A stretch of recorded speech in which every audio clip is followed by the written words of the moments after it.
इलाज की बढ़ती महंगाई को देखते हुए हर व्यक्ति के पास एक हेल्थ बीमा कवर तो होना ही चाहिए और ज्यादा से ज्यादा लोग इस कवर को खरीदें, इसलिए सरकार इस बीमा के प्रीमियम पर टैक्स छूट भी देती है।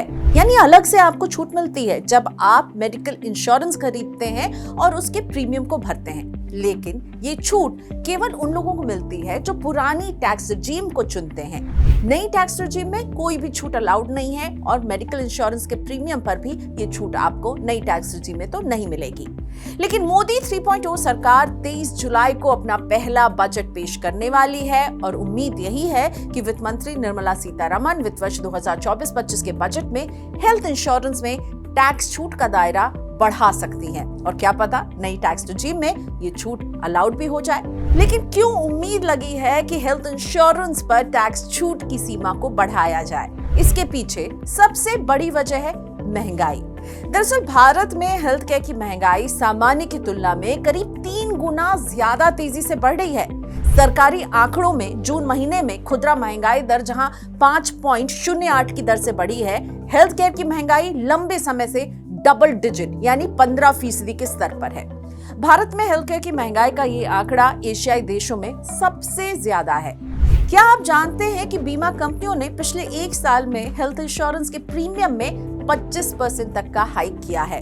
इनकम टैक्स की धारा 80D के तहत हेल्थ बीमा के प्रीमियम पर टैक्स डिडक्शन की सीमा पिछले करीब 10 साल से नहीं बढ़ी है।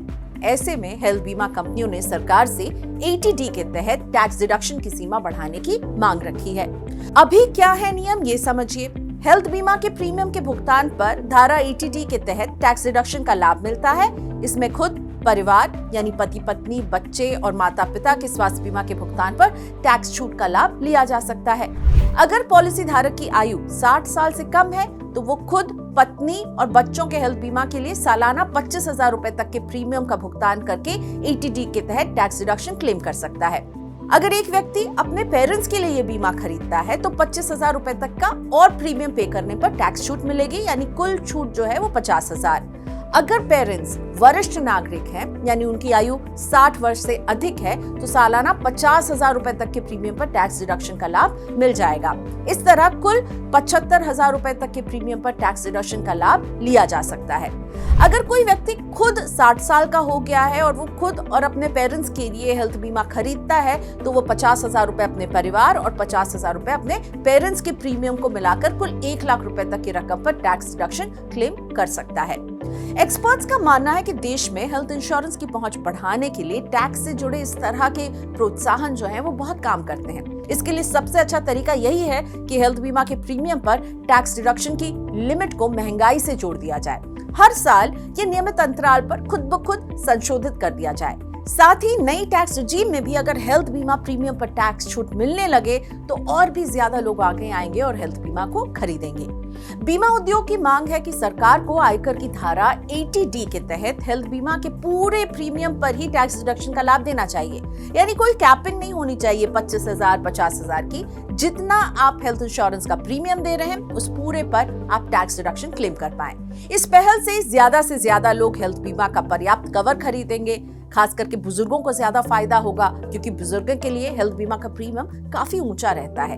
देश में हेल्थ इंश्योरेंस की पहुंच बढ़ने से सरकारी अस्पतालों में मरीजों का दबाव भी कम होगा और ऐसे में बीमा उद्योग को उम्मीद है कि आने वाले बजट में सरकार हेल्थ बीमा के प्रीमियम पर कटौती की सीमा बढ़ाएगी। बजाज एलियांज जनरल इंश्योरेंस के MD और CEO तपन सिंघल के मुताबिक आने वाले बजट में कर्मचारियों को तय दरों पर हेल्थ इंश्योरेंस, हेल्थ बीमा प्रीमियम पर GST दरों में कटौती और सेक्शन 80D में छूट की सीमा बढ़ाने जैसे सुधारों को शामिल करना चाहिए। ये सुधार हेल्थ बीमा को किफायती बनाएंगे, आसान बनाएंगे और इसके अलावा सीनियर सिटीजन्स के लिए हेल्थ इंश्योरेंस प्रीमियम के लिए कटौती की सीमा हटाने से उनके लिए फाइनेंशियल बर्डन जो है वो कम हो पाएगा।